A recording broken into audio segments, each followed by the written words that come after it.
Société, droit et liberté avec Frédéric Bérard à C'est jamais pareil. Les révélations sur la gestion du gouvernement du Québec dans les CHSLD en début de pandémie ont retenu l'attention dans l'actualité depuis le début du mois d'avril. Les ministres Marguerite Blais et Daniel Mécan ont été critiqués par les partis d'opposition et par plusieurs chroniqueurs sur leur rôle dans la gestion. Et le principe de responsabilité ministérielle a été soulevé à maintes reprises. Est-ce que c'est justifié? On va poser la question à notre chroniqueur Frédéric Bérard. Salut! Salut! On va commencer avec un cours de système politique 101 pour le Québec et même pour le Canada. Rappel, donc, ça nous ramène presque sur les bancs d'école au secondaire ou au collégial.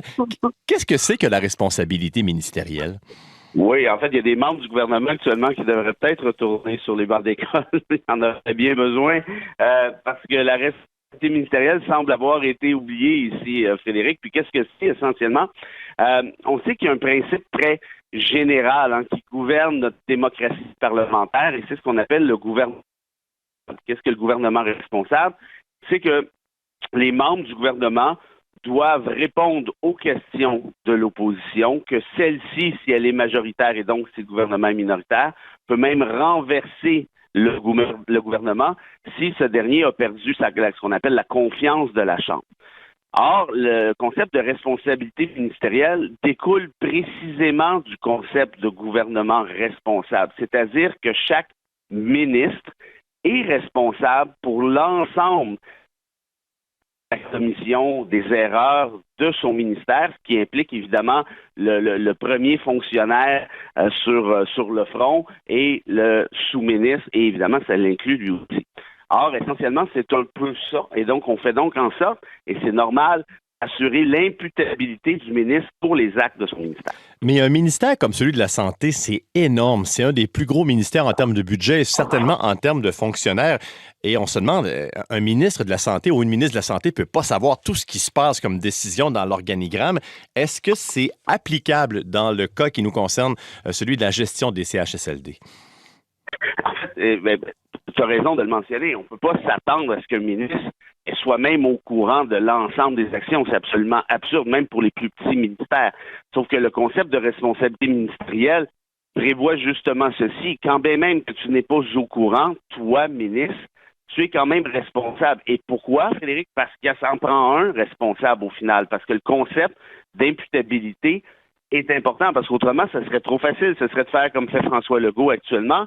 C'est de dire, c'est pas de notre faute, c'est la faute du CIU, SSSS, machin. En d'autres termes, qu'est-ce que vous voulez? Vous irez critiquer le CIU, SSS, machin, puis laissez-nous tranquilles, on n'a rien à voir là-dedans. Mais la réalité, c'est que la population québécoise va pas aller engueuler les fonctionnaires du CIU, va plutôt se demander, ou plutôt demander des comptes par l'entremise de l'opposition au gouvernement Legault en disant, un instant, là, tu avais une ministre responsable en matière de santé, qu'est-ce qu'elle nous dit aujourd'hui? Et là, l'affaire d'Aaron, ça me fait penser, va beaucoup plus loin que ceci, Frédéric, parce que c'est pas une question simplement de responsabilité au sens de par procuration, en quelque sorte.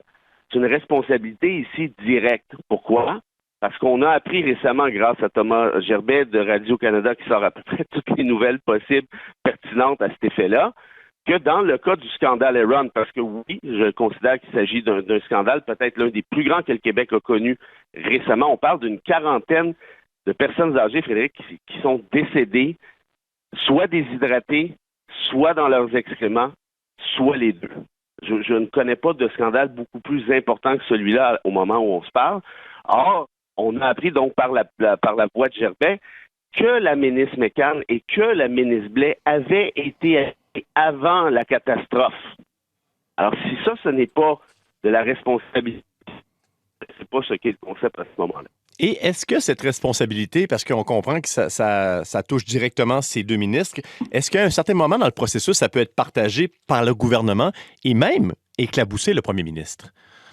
Là, voilà. Là, ça, je vous dirais, c'est la vraie question, en fait, actuellement. Parce que moi, on sait maintenant que Blais était au courant, que Mécan était au courant.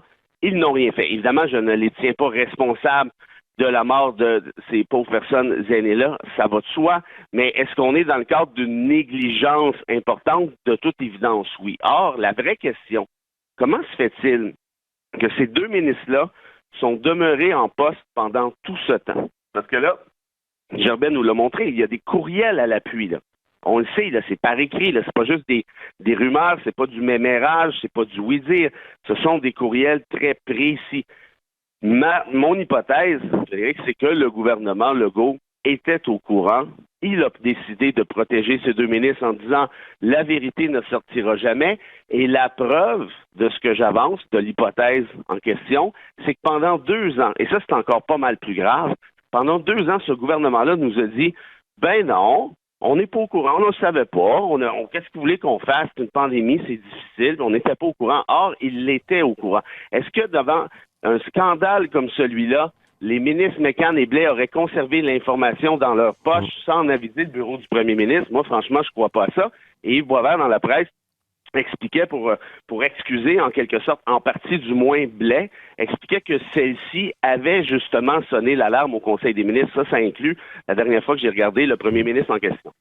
Là, on sait que Marguerite Blais et Daniel McCann ne démissionneront pas parce qu'en fait, elles ne se représenteront pas. On sait qu'on est en fin de mandat. Bon, certains diront qu'on leur a peut-être imposé de dire on vous conseille fortement de ne pas vous présenter. Mais est-ce qu'on a dans l'histoire récente de la province ou même du Canada des cas de ministres qui ont dû démissionner, qui ont été éjectés justement sous le principe de la responsabilité ministérielle?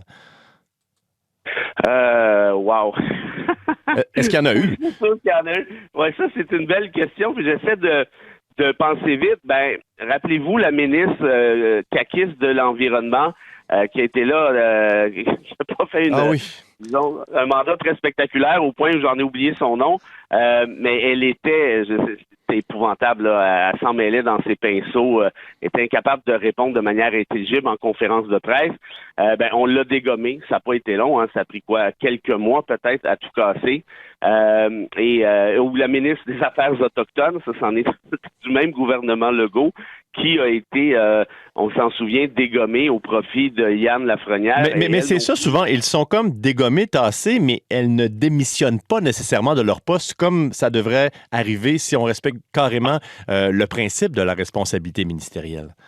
Ben, en fait, des ministres qui démissionnent par eux-mêmes, je vous dirais, Frédéric, c'est assez rare, ça. Des ministres qui se font démissionner, ça, il y en a beaucoup. Et d'ailleurs, pendant que je réfléchis pendant qu'on se parle, un autre très, très spectaculaire cas de démission forcée, c'est celui de Jean Charest, hein, le nouveau candidat à la chefferie du Parti conservateur. Rappelons-nous, quand celui-ci était ministre, je vais donner un exemple très, très clair, quand il était ministre responsable des sports à la fin des années 80, que le Canada avait gagné une médaille d'or, en fait plus qu'une, mais notamment une, aux Jeux olympiques de Séoul, si je ne fais pas erreur, par l'entremise de Ben Johnson. Là, on a fait faire des tests de dopage à Johnson pour réaliser que, oups, il était sur les stéroïdes anabolisants, si je ne fais pas erreur. Et là, Charest avait lancé une enquête avec un juge qui devait faire la lumière sur le dopage à Olympique Canada. Et là, disons qu'il y a des gens à Olympique Canada qui ont commencé à stresser, et pas juste un peu. Et là, ils ont appelé Charest, puis ils ont dit, là, vous êtes notre ministre, appelez le juge là pour essayer de le convaincre de ci ou le convaincre de ça. Et Jean Charest, qui pourtant est avocat et qui pourtant aurait dû étudier la responsabilité ministérielle et peut-être surtout la séparation des pouvoirs, a appelé le juge directement, Frédéric, en disant, d'ailleurs, apparemment que vous avez besoin de petits éclaircissements. Et le juge lui a répondu, Monsieur Charest, vous êtes ministre? Oui. Vous savez que je suis juge? Ben oui, c'est pour ça que je vous appelle. Et le juge a raccroché, a fait appeler le premier ministre Brian Mulroney à l'époque, qui a dit à Charest, ben tes boîtes sont faites, tu peux venir les chercher. Merci, bonsoir. Tu t'es fait démissionner. Puis Charest comprenait pas trop. Mais quand tu es avocat, tu ne peux pas intervenir. Quand tu es ministre, tu ne peux pas intervenir directement dans un processus judiciaire. Donc, voici un autre cas. Et puis, évidemment, il y en a. Mais celui-là était quand même particulièrement spectaculaire, ce qui ne l'a pas empêché de devenir premier ministre du Québec par la suite, cela dit. Frédéric Bérard, on doit vous remettre votre démission pour la semaine, mais on vous réembauche mercredi prochain pour la prochaine chronique. Ça vous va? Avec plaisir, prends mon 4 Parfait. Merci beaucoup, Frédéric Bérard, chroniqueur, avocat, docteur en droit et politicologue.